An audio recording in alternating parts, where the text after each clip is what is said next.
Namaku Roni.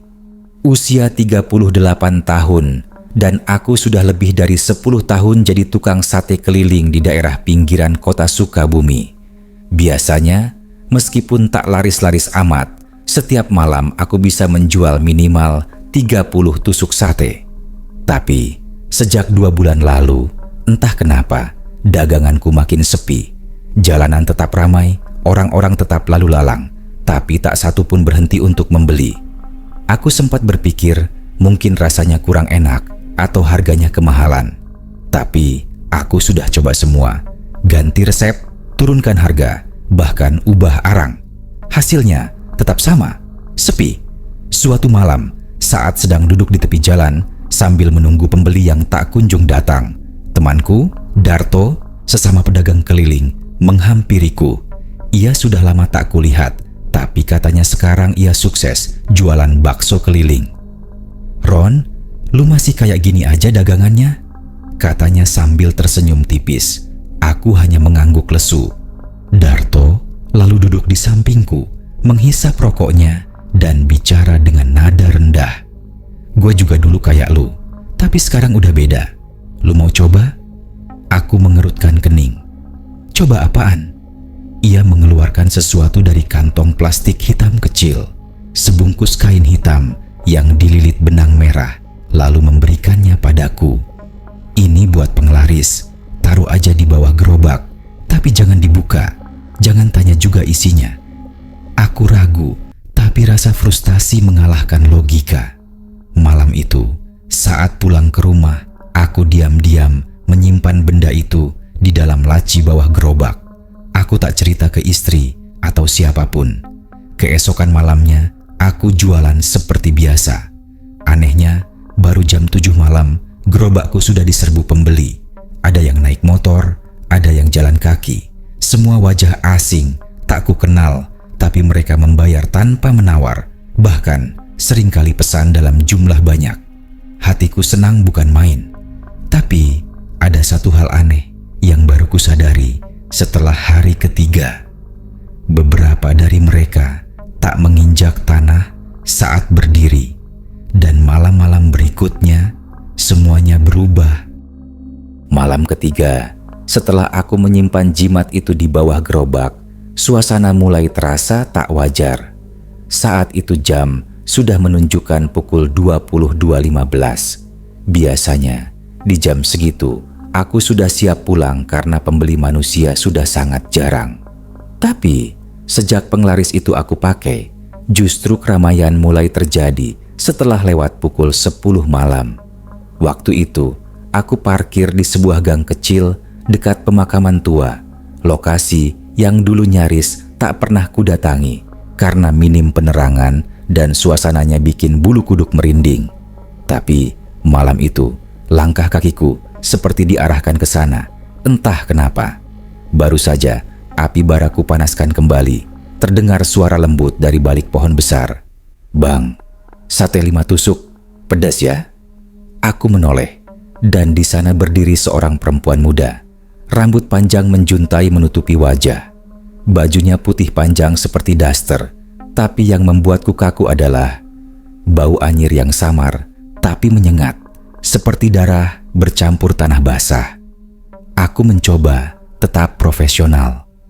"Iya, tunggu sebentar ya Mbak." Aku tusuk satenya dengan tangan sedikit gemetar, mencoba fokus pada arang. Tapi saat aku menoleh lagi untuk menaruh sate yang sudah matang ke bungkus kertas, perempuan itu sudah berdiri di sebelahku tanpa suara langkah, tanpa isyarat. Jaraknya hanya 1 jengkal dari wajahku. "Ini uangnya." Suaranya datar, seperti tanpa emosi. Tangannya dingin saat menyentuh jariku. Tapi yang membuatku hampir menjatuhkan tusukan sate itu adalah jari tangannya hanya ada 3, dan kukunya panjang, hitam, dan kotor, seperti habis mengorek tanah. Aku menahan napas saat ia menerima bungkusan sate dan pergi melayang. Ya, melayang menjauh ke arah makam tanpa menyentuh tanah. Aku tidak berani bergerak selama beberapa menit. Badanku gemetar hebat.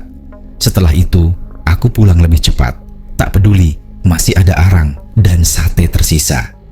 Di sepanjang jalan pulang, aku merasa seperti diikuti. Beberapa kali aku melihat bayangan perempuan dengan rambut panjang berdiri di pojokan jalan, diam memandangku. Di rumah, aku tak cerita apa-apa ke istriku. Tapi malam itu, aku sulit tidur. Setiap kali aku memejamkan mata, wajah perempuan tadi muncul, kosong, pucat, dan tanpa sorot kehidupan. Dan malam berikutnya, horor itu meningkat. Seorang wanita lain datang, tapi kali ini bukan sekadar melayang. Dia tertawa, dan tawanya menggetarkan seluruh jiwaku. Malam keempat, aku kembali mendorong gerobak sateku keluar rumah sekitar pukul 5 sore. Meski sempat trauma dengan kejadian malam sebelumnya, rasa rakusku akan uang mengalahkan ketakutan yang masih menyelimuti. Lagi pula, hasil dagangan beberapa hari ini benar-benar di luar dugaan. Penghasilan melonjak hingga 3 kali lipat. Namun malam itu, entah mengapa, hawa dingin terasa lebih menusuk. Udara terasa berat dan langit mendung menggantung tanpa bintang. Aku memutuskan mangkal di jalan dekat taman kota yang sudah lama terbengkalai. Lokasinya gelap, sunyi, dan nyaris tak pernah dilintasi orang malam hari. Sekitar pukul 22.30, kabut tipis mulai turun, menyelimuti jalanan dan taman. Suara jangkrik tiba-tiba hilang, digantikan oleh kesunyian yang menekan telinga. Lalu terdengar suara tertawa. Tawa pelan, seperti cekikikan seorang wanita yang menahan geli, namun lama-lama berubah menjadi keras dan melengking. Aku terdiam, punggung langsung basah oleh keringat dingin. Suara itu datang dari arah belakang, tapi aku tak berani menoleh. "Bang, sate 10 tusuk ya. Pedas semua." Suara perempuan, lembut tapi seperti bergema. Aku menoleh perlahan. Di depanku berdiri sosok wanita berambut panjang acak-acakan. Wajahnya pucat, bibirnya merah menyala seperti darah segar, dan yang paling membuatku merinding, matanya hitam pekat tanpa bola mata. Ia tersenyum lebar, memperlihatkan deretan gigi tajam. Dari mulutnya masih terdengar tawa cekikikan. "Cepat ya bang, aku lapar." Dengan tangan gemetar, aku membakar tusukan sate. Api dari arang seperti meredup sendiri. Padahal bara masih menyala, tapi dagingnya tak kunjung matang. Ketika aku melirik ke arah perempuan itu, dia sudah duduk di bangku taman dengan posisi tubuh membelakangi, rambutnya tergerai hingga menutupi seluruh punggung. Tawa itu kembali terdengar, tapi kali ini dari arah gerobakku. Aku menoleh panik, tak ada siapa-siapa. Tapi saat aku melihat kebayangan kaca kecil yang menempel di gerobak, terlihat wajah perempuan itu tepat di belakangku, tapi tak ada wujudnya secara nyata. Hanya di pantulan kaca. Aku sontak menjatuhkan tusukan sate dan nyaris berteriak. Perempuan itu berdiri, lalu berjalan mundur. Ya, mundur ke arah semak taman dan menghilang. Aku tinggalkan tempat itu malam itu juga, mendorong gerobak secepat mungkin tanpa menoleh. Tapi sejak malam itu, suara tawa itu tak berhenti. Bahkan di rumah, setiap malam menjelang jam 2 dini hari, suara itu terdengar di belakang dapur. Malam kelima, aku mulai merasa semakin sulit membedakan antara dagang dan bertahan hidup. Tapi setiap kali terpikir untuk berhenti, aku teringat penghasilan yang terus naik. Dalam seminggu, aku bisa membawa pulang uang yang biasanya kukumpulkan sebulan penuh. Malam itu, aku mangkal tak jauh dari rumah, di ujung gang kecil yang ada pohon mangga besar di sudutnya. Pohon itu sudah tua, rimbun, dan sejak dulu katanya angker. Tapi aku coba mengabaikan cerita lama. Toh, katanya cuma mitos. Jam menunjukkan pukul 23.07. Udara dingin dan lampu jalan padam satu-satu. Aku baru selesai melayani pembeli terakhir, sepasang suami istri yang wajahnya kaku seperti patung. Saat mereka pergi, suasana mendadak hening. Tak ada angin, tak ada suara. Lalu terdengar suara batuk, serak dan berat dari bawah pohon mangga. Aku menoleh. Seorang nenek muncul perlahan dari balik batang pohon. Jalannya pelan, tubuhnya bungkuk, rambutnya putih kusut seperti belum pernah disisir, dan wajahnya hancur sebelah. Mata kanannya hilang, pipinya seperti meleleh, dan bibirnya sobek sampai ke telinga. Tapi ia tetap tersenyum. Senyum yang begitu menakutkan hingga perutku mual. "Nak, nenek mau sate 7 tusuk, jangan dibakar lama-lama ya." Suara itu serak, seperti orang kehabisan napas. Aku mencoba menahan gemetar, lalu mulai membakar sate seperti biasa. Tapi aroma sate bercampur dengan bau busuk seperti bangkai. Aku menoleh ke kanan dan ke kiri. Tak ada siapa-siapa. Tapi dari bawah gerobak terdengar suara langkah kecil seperti kuku menyeret aspal. Ketika aku menyerahkan sate ke si nenek, tangannya dingin sekali. Ia mengambil bungkusan dengan pelan, lalu mengunyahnya di depan mataku tanpa melepaskan pandangan dari wajahku. Gigi-giginya kuning dan tajam seperti binatang liar. Tiba-tiba ia berkata lirih, "Enak, ya, daging manusia memang paling gurih." Aku terdiam, jantungku berhenti berdetak sesaat. Tanganku kaku, tak bisa bergerak. Nenek itu berjalan perlahan menjauh, namun setiap langkahnya meninggalkan jejak darah di tanah. Malam itu, aku pulang sambil menangis.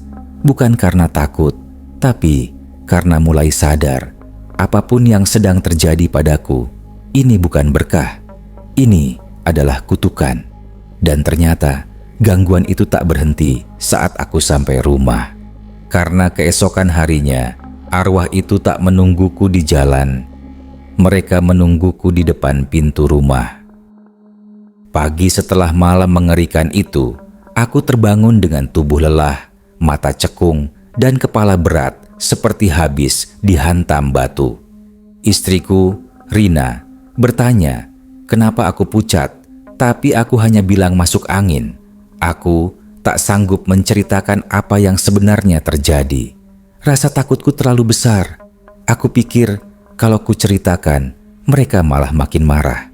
Sekitar pukul 9 pagi, saat aku sedang di ruang tamu mencoba memperbaiki roda gerobak, terdengar suara dari dapur belakang. Tok, tok, tok. Aku pikir mungkin kucing, tapi suara ketukan itu teratur, seperti orang mengetuk pintu. Aku diam, lalu terdengar lagi. Tok, tok, tok. 3 ketukan, jeda, lalu 3 ketukan lagi. Aku berjalan perlahan ke arah dapur. Pintu belakang tertutup rapat, tapi suara itu jelas dari balik pintu kayu. Aku memutar gagang pintu perlahan. Saat ku buka, tak ada siapa-siapa di luar. Tapi ada satu hal yang langsung membuatku hampir muntah. Di lantai belakang tergeletak bungkusan sate yang sama seperti yang ku buat semalam. Bungkus kertasnya basah oleh cairan merah, darah. Aku membuangnya dengan cepat dan mengunci pintu rapat-rapat. Tapi sejak saat itu, suara ketukan itu jadi sering terdengar. Kadang dari jendela kamar, kadang dari lemari piring. Bahkan siang hari sekalipun, istriku mulai curiga. Kadang ia melihat aku menatap kosong ke arah dapur atau berbicara sendiri saat tengah malam. Pernah sekali ia terbangun dan melihatku berdiri di dekat pintu belakang, memegang tusukan sate yang masih mentah, dan mulutku bergumam, mereka suka yang segar. Aku tak ingat kejadian itu sama sekali. Malam harinya, aku tetap berjualan. Entah kenapa, kakiku selalu terasa ringan saat keluar rumah, seolah ada sesuatu yang menuntunku. Tapi, saat aku kembali pukul 3.00 dini hari, aku sering merasa seperti tidak sendiri, seperti ada yang ikut pulang bersamaku. Dan itu terbukti ketika anakku yang baru berusia 6 tahun menangis keras di tengah malam, menunjuk ke sudut kamar sambil teriak, "Ayah, ada nenek berdiri di situ. Wajahnya bolong ya." Aku menggigil. Jimat itu jelas bukan penglaris biasa. Malam berikutnya, aku didatangi pembeli yang lebih mengerikan. Kali ini, dia datang dengan bau busuk menyelimuti seisi jalan, dan matanya tidak ada. Pagi itu, aku bangun dengan kepala berat dan tubuh lemas. Rina sedang membereskan dapur dan anakku sudah duduk di ruang tamu menonton televisi. Tapi ada satu hal yang langsung menyentakku. Bau busuk menyengat yang menyeruak dari halaman depan. Aku keluar rumah. Bau itu makin tajam ketika aku mendekati gerobak sate yang kutaruh di bawah pohon mangga kecil dekat pagar. Aromanya seperti bangkai tikus yang mati berminggu-minggu, bercampur amis darah. Aku buka seluruh laci gerobak, bahkan kubalik papan-papannya.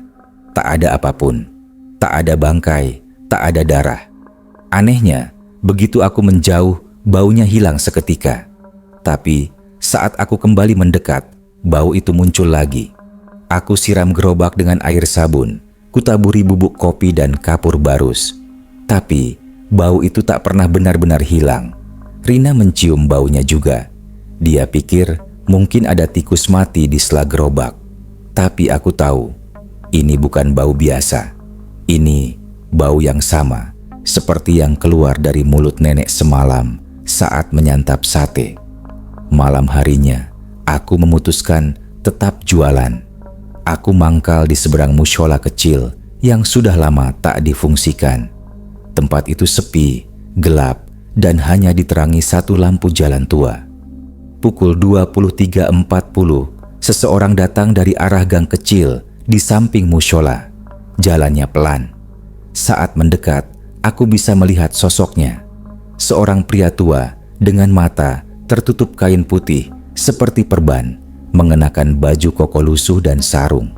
Tapi anehnya, meski tertutup, matanya seperti menatap langsung padaku. Tak berkedip, tak berpaling. 10 tusuk, jangan pakai sambal. Suaranya berat, pelan. Aku mengangguk perlahan. Sambil membakar sate, aku memperhatikan pria itu. Wajahnya pucat dan kulit tangannya menghitam seperti habis terbakar. Dia berdiri diam, tangannya menelusuri gerobak dengan gerakan lambat, seperti buta. Tapi setiap kali aku bergerak sedikit, kepala pria itu langsung menghadap ke arahku. Seolah-olah dia tahu posisi tubuhku secara akurat. Saat aku menyerahkan sate, tangannya menyentuh tanganku. Rasanya dingin luar biasa, seperti logam di kulkas. Ia tak berbicara lagi, hanya mengangguk pelan, lalu berjalan mundur ke arah gang.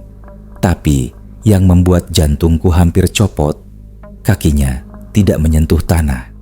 Pria itu melayang, tanpa suara, tanpa bayangan. Ketika aku hendak beranjak pulang, ku dengar suara dari dalam gerobakku sendiri. Suara menggerutu kecil, lirih, seperti ada sesuatu yang terkubur di dalam laci arang. Malam itu, aku sadar, penglaris itu bukan hanya menarik pembeli dari dunia lain, tapi juga membawa mereka tinggal di gerobakku. Malam itu, aku nyaris tak tidur. Setiap kali memejamkan mata, terngiang suara lirih dari dalam laci arang gerobakku. Seperti napas pendek-pendek atau gumaman aneh dalam bahasa yang tidak ku kenal. Aku terbangun berulang kali, berkeringat dingin, sampai-sampai Rina menyadari ada yang tak beres. "Ayah, kamu kenapa sih akhir-akhir ini? Kamu berubah. Dingin, gampang marah.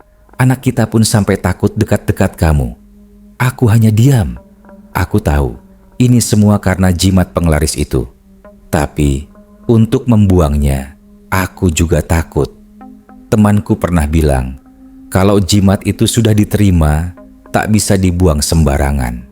Harus ada yang menggantikan. Pagi harinya, seperti biasa aku membersihkan gerobak. Tapi ada satu hal yang ganjil. Laci tempat arang yang biasanya kosong saat pagi, kali ini tidak. Isinya arang ya. Tapi jumlahnya tetap seperti saat aku berjualan malam sebelumnya. Padahal aku ingat betul arangku habis terbakar. Bahkan sisa abunya pun sudah kubuang sebelum pulang. Tapi laci itu penuh lagi. Dengan arang yang tampak baru, aku angkat satu persatu. Beratnya aneh, seperti basah, tapi tak ada air. Saat ku cium, bukan bau kayu terbakar yang tercium, melainkan bau anyir, bau darah yang sangat kuat.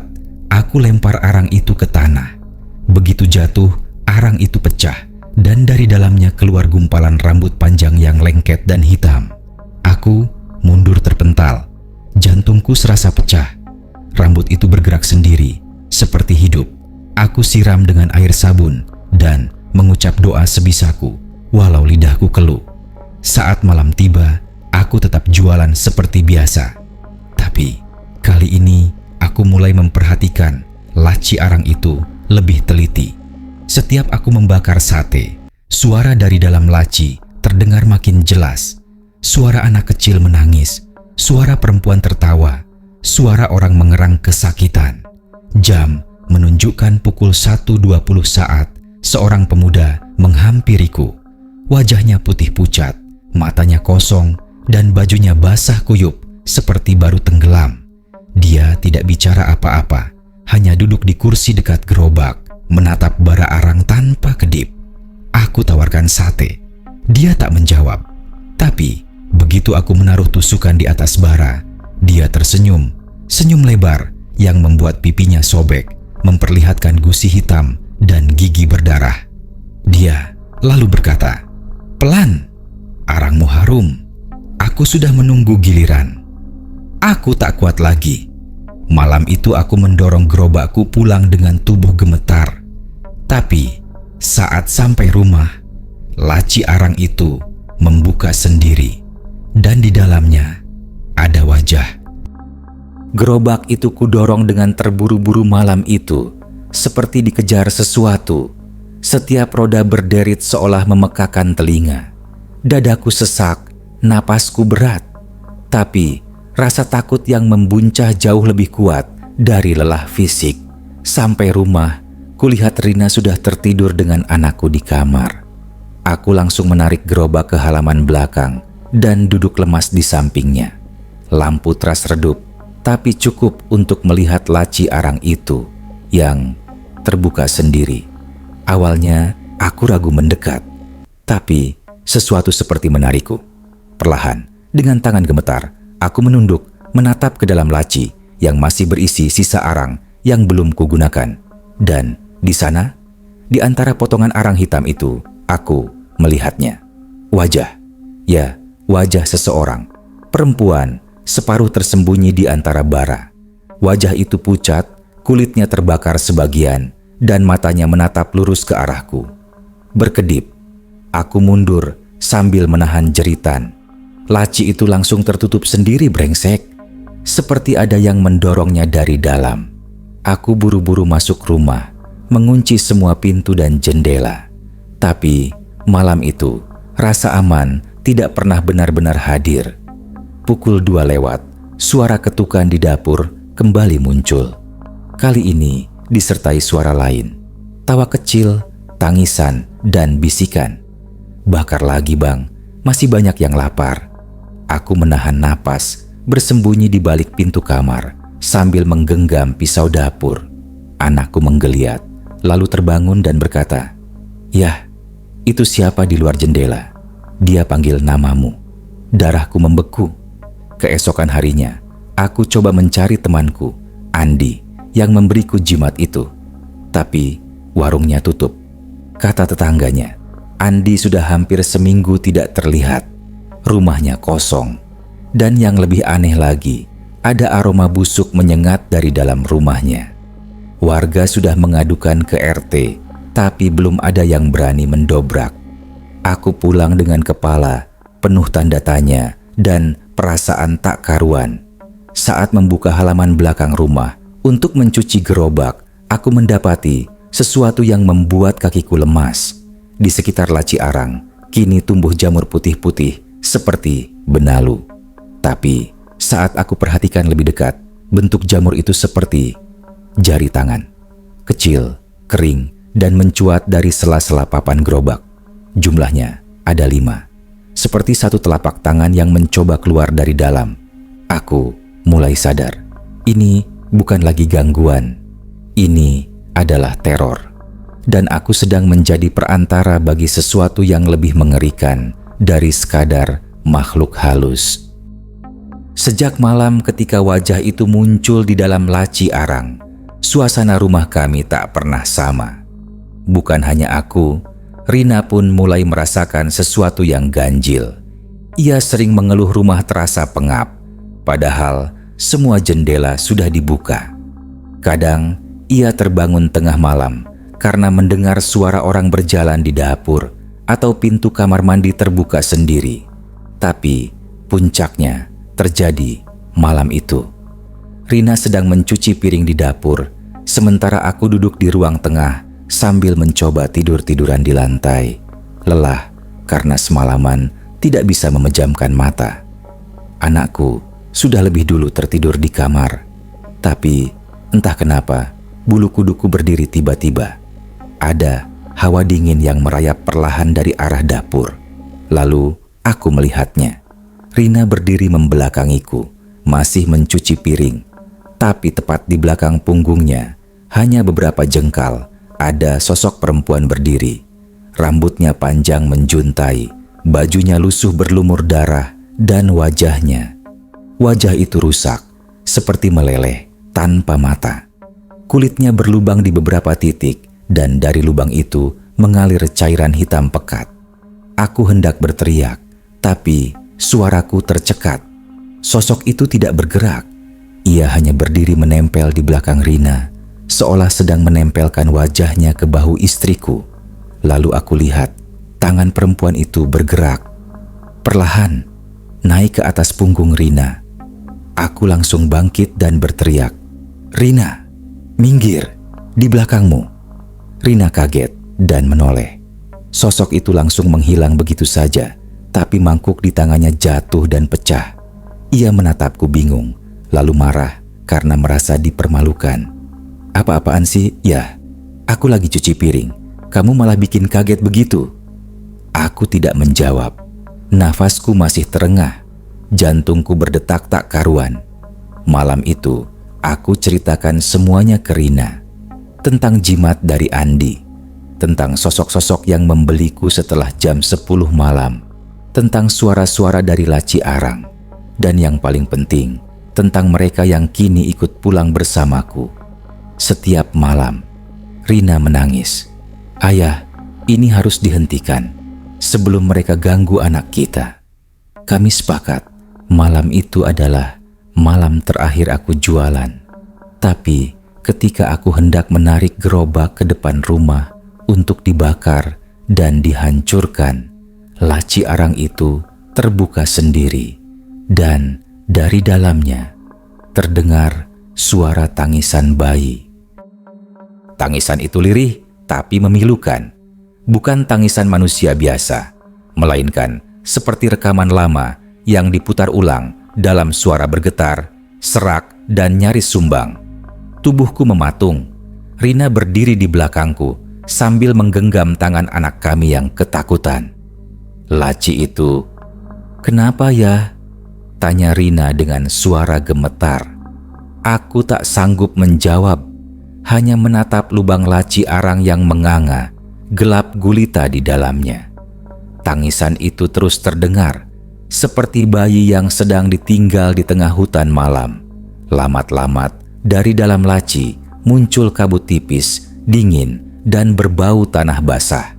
Rina langsung memeluk anak kami dan mundur masuk ke dalam rumah. Aku tetap berdiri, terpaku. Entah kenapa, kaki ini berat sekali untuk bergerak. Suara tangisan itu seolah menahan langkahku. Dan anehnya, ada bagian dalam diriku yang merasa, iba. Ya iba. Seperti ada rasa ingin mengangkat laci itu, menyelamatkan sesuatu yang terjebak di dalamnya. Tapi saat aku memberanikan diri menutup laci itu, tiba-tiba terdengar suara berat dari arah belakangku. "Jangan ganggu dia. Dia belum kenyang." Aku langsung menoleh. Tak ada siapapun. Tapi suara itu begitu nyata, berat, seperti keluar dari dada seseorang yang sedang menahan amarah. Malam itu, aku tak bisa tidur. Setiap jam, suara-suara muncul bergantian. Ketukan di jendela, bisikan di kamar mandi, suara piring pecah sendiri di dapur. Sampai akhirnya, pukul 3.30 dini hari, lampu di kamar mati total.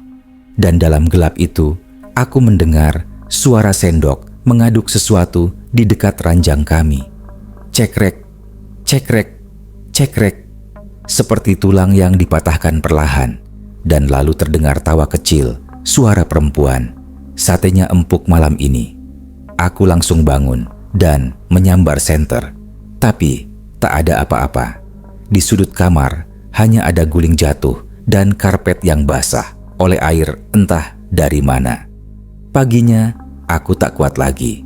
Aku pergi ke mushola dekat tempat biasa aku mangkal, berharap bisa bicara dengan siapa saja yang mengerti hal gaib.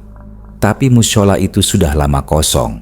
Sampai akhirnya seorang pria tua muncul dari sisi kiri mushola.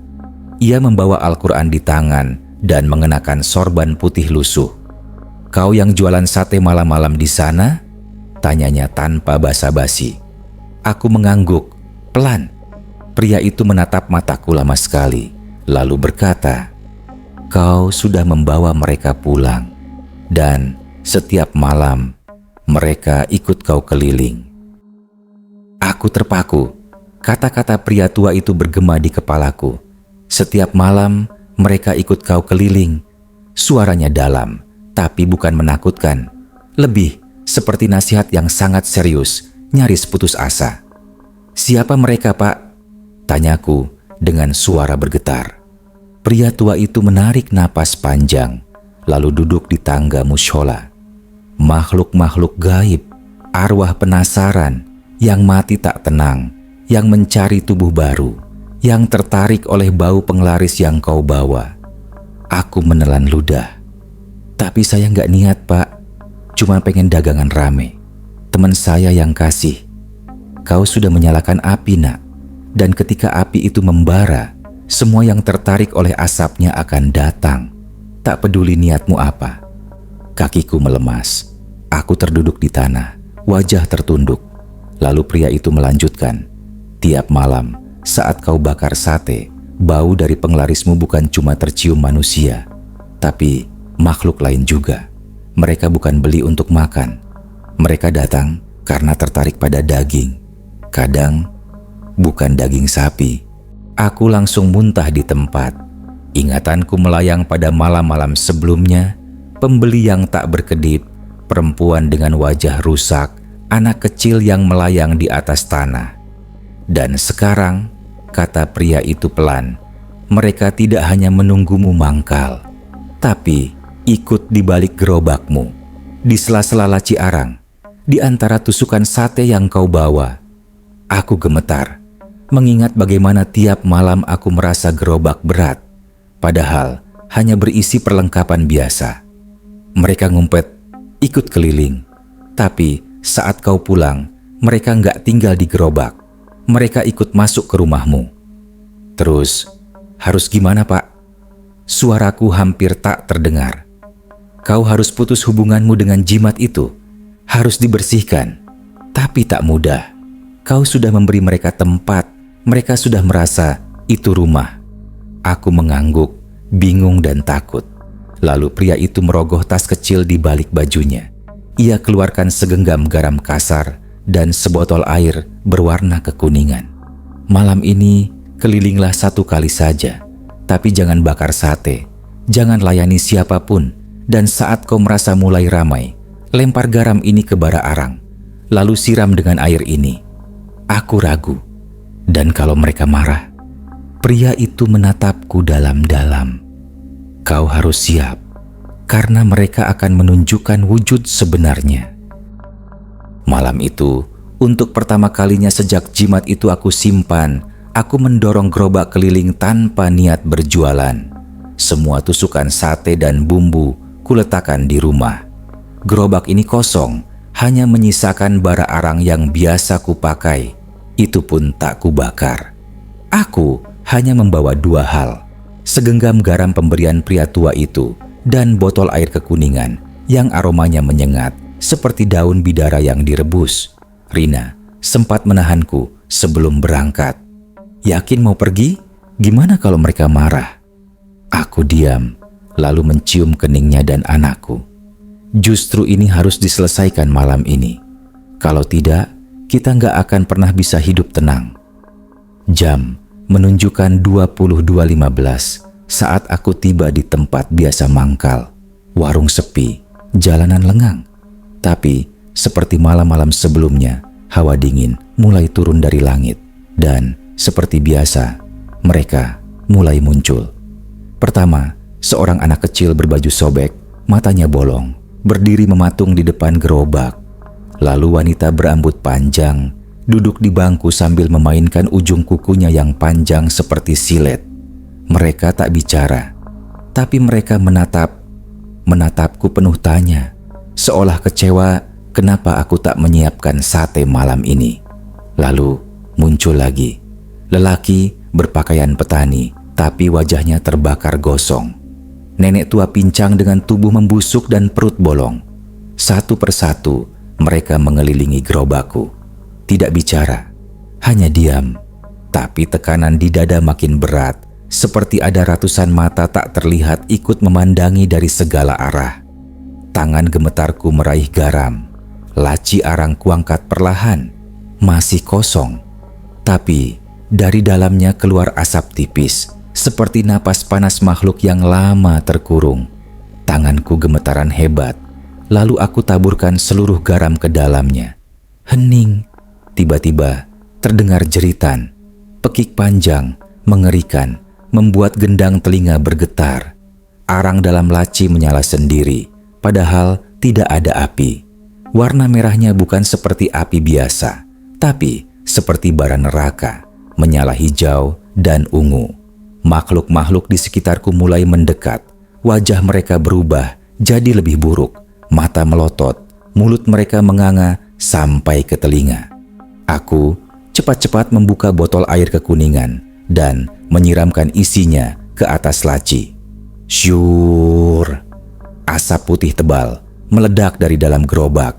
Suara jeritan semakin kencang dan semuanya mendadak menghilang seperti tersedot ke dalam bara. Aku terduduk, tak sanggup berdiri.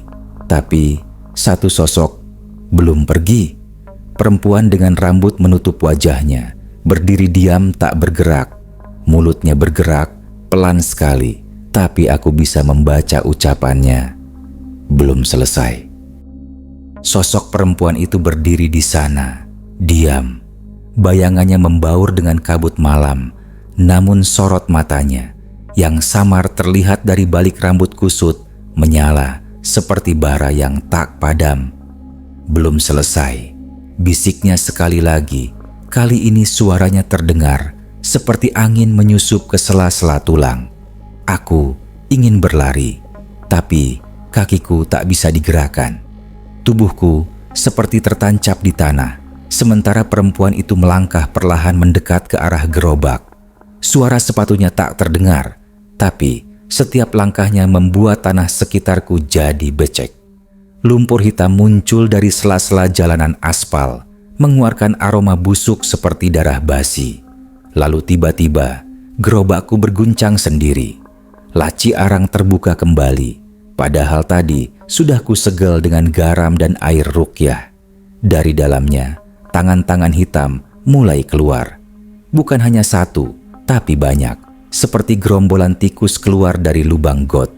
Mereka mencakar-cakar dinding gerobak, mengais tanah, berusaha menggapai apapun yang bisa mereka tarik. Sosok perempuan itu menunjuk padaku dengan jarinya yang panjang dan bengkok, lalu berkata dengan suara berat seperti dua orang berbicara bersamaan, "Kau membuka pintu. Kau harus menutupnya sendiri." Lalu dalam sekejap semuanya lenyap. Tak ada asap, tak ada sosok perempuan, tak ada tangan-tangan hitam. Hanya aku berdiri di tengah jalan dengan gerobak yang kini terbakar pelan di bagian bawah. Api kecil muncul dari laci arang dan menyebar ke kayu-kayu sisi gerobak. Aku segera mendorongnya ke lapangan kosong dan membiarkannya terbakar. Tak ada rasa sayang, yang ada hanya lega. Tapi saat kayu-kayu itu runtuh jadi abu, dari dalam bara aku mendengar satu suara terakhir. Kami akan mencari tempat lain. Esok paginya, aku kembali ke mushola mencari pria tua itu. Tapi lagi-lagi, mushola itu kosong. Lantai berdebu, sajadah tergulung, dan tak ada jejak siapapun yang pernah ada di sana malam sebelumnya. Seolah semua hanya mimpi. Namun, di dekat mimbar ada sesuatu yang tertinggal. Sebuah kertas kusam ditindih batu kecil. Isinya tulisan tangan. Jika penglaris mengundang mereka, maka satu-satunya jalan menutupnya adalah mengorbankan gerobak tempat mereka menempel. Tapi ingat, yang lapar tak pernah benar-benar kenyang. Tubuhku gemetar karena malam itu di rumah Rina menunjukkan sesuatu yang ia temukan di dapur. 3 tusuk sate yang tak pernah kupanggang, masih basah, masih berdaging, dan aromanya busuk seperti bangkai. 3 tusuk sate itu tergeletak di atas meja dapur, membasahi taplak dengan cairan kental berbau busuk. Warnanya pucat abu-abu kehijauan dan dagingnya tidak menyerupai daging sapi atau ayam. Seratnya kasar namun terasa terlalu lunak, seperti daging yang sudah membusuk berminggu-minggu. "Ayah, ini dari mana?" tanya Rina dengan suara pelan, nyaris berbisik. Aku mendekat perlahan. Mataku menatap tajam tusukan sate itu. Aku tahu pasti, aku tak pernah membawanya. Gerobakku sudah habis terbakar. Semua perlengkapan sudah aku buang jauh-jauh. Tapi sekarang 3 tusuk itu ada di meja dapur kami. Aku mencoba menyentuh salah satunya. Tapi tiba-tiba tubuhku limbung. Kilatan gambar seperti potongan mimpi menghantam pikiranku. Dalam sekejap, aku melihat kilasan wajah-wajah yang pernah membeli sateku. Sundel, bolong, kuntilanak, nenek muka rusak, anak kecil tanpa mata. Semuanya sedang makan, menyantap sate dengan lahap. Tapi saat aku melihat lebih dekat, yang mereka kunyah bukan daging biasa. Itu potongan tubuh manusia. Ada jari, ada lidah, ada serpihan daging yang masih menempel kuku. Aku terhuyung ke belakang dan terjatuh. Nafasku sesak, dada seperti ditimpa batu. Rina panik dan segera membuang tusuk sate itu keluar rumah. Tapi anehnya, tak lama setelah sate itu dibuang ke tong sampah, listrik di rumah mati total. Lampu padam, suasana jadi gelap gulita. Anak kami menangis histeris di kamar. Aku berlari menyalakan senter dari HP dan menuju ruang tamu. Tapi sebelum sampai, aku melihat sosok hitam berdiri di sudut ruangan. Ia tinggi, kepalanya menyentuh langit-langit. Wajahnya tidak terlihat, hanya gelap, seperti ruang kosong. Tapi dari tubuhnya, tetesan darah menetes ke lantai, membentuk genangan kecil. Ia menunjuk ke arah dapur, lalu perlahan menghilang. Saat kulihat kembali keluar jendela, tong sampah tempat Rina membuang sate tadi kini terbuka. Isinya kosong, tidak ada tusukan sate, tidak ada sisa daging, hilang. Malam itu kami tak bisa tidur. Setiap jam terdengar suara garpu beradu dengan piring dari dapur, padahal tak ada siapapun di sana. Saat pagi menjelang dan cahaya masuk ke rumah, semua tenang kembali. Tapi di lantai dapur kami melihat jejak kaki, kecil dan basah, masuk dari luar hingga ke dalam rumah. Jejak itu berakhir di depan kulkas, dan di sana menempel pada pintunya ada secari kertas kumal dengan tulisan tangan yang sama seperti di mushola. "Mereka belum kenyang. Rumahmu sudah jadi warung baru mereka." Kertas kumal itu menempel di pintu kulkas kami, seolah dipaku oleh kekuatan yang tak terlihat. Tulisan tangannya sama, goresannya kasar, seolah ditulis terburu-buru dengan tangan yang gemetar. Tapi maknanya jelas dan mengerikan. Rumahku kini telah menjadi warung, bukan bagi manusia, tapi bagi mereka yang tak terlihat. Hari-hari setelahnya berubah drastis. Kami tak pernah benar-benar sendirian di rumah. Rina beberapa kali melihat bayangan berjalan cepat melintasi lorong, padahal aku sedang duduk di ruang tamu. Anak kami sering bicara sendiri, seolah ada seseorang di balik pintu yang sedang bermain dengannya. Bahkan ayam tetangga menolak mendekat ke halaman rumah kami. Setiap pagi, aku mencium bau daging terbakar. Padahal aku sudah tak punya gerobak, tak pernah lagi memanggang sate. Suatu malam, aku mencoba membaca doa-doa dan memutar bacaan surat Yasin dari ponsel. Saat ayat keempat diputar, tiba-tiba terdengar suara tawa perempuan di kamar mandi. Bukan dari speaker, tapi langsung dari dalam rumah. Aku tak tahan lagi. Aku pergi mencari pria tua itu. Aku telusuri mushola, pasar, hingga gang tempat pertama kali aku bertemu dengannya. Tapi semua nihil. Orang-orang bilang, tak ada yang pernah lihat pria seperti itu. Mushola itu bahkan katanya sudah lama kosong, dijadikan gudang oleh warga. Aku menyusuri jalan dengan membawa satu-satunya benda yang belum kubakar. Tas kecil tempat jimat itu dulu kusimpan. Dan saat aku buka, benda itu masih ada. Sebuah kain kuning kecil dibungkus dengan rambut dan paku karat. Baunya amis dan semakin lama dilihat, bentuknya seperti wajah seseorang yang sedang menjerit. Aku langsung membawanya ke tanah lapang dan membakarnya bersama pakaian kerjaku yang terakhir. Api menjilat tinggi dan dari dalam kobaran aku mendengar suara ratusan makhluk menjerit bersamaan. Mereka pergi atau setidaknya terusir. Malam itu, untuk pertama kalinya rumah kami tenang. Tidak ada bayangan, tidak ada suara aneh, dan udara terasa lebih hangat. Tapi saat fajar menyingsing dan aku membuka pintu depan, ada sesuatu yang membuatku membeku. Di depan rumah tergeletak sebuah kantong plastik hitam. Di dalamnya ada 5 tusuk sate, masih hangat. Dan ada catatan kecil bertuliskan, "Kami suka rasa rumahmu. Kami akan kembali saat kau lupa rasa takut." Itulah kisah nyata yang takkan pernah bisa kujelaskan kepada siapapun. Aku hanya ingin hidup damai sekarang. Tapi setiap malam jam 10, aku masih terbangun, mencium bau daging terbakar dari dapur. Entah itu kenangan atau pesanan yang datang lagi.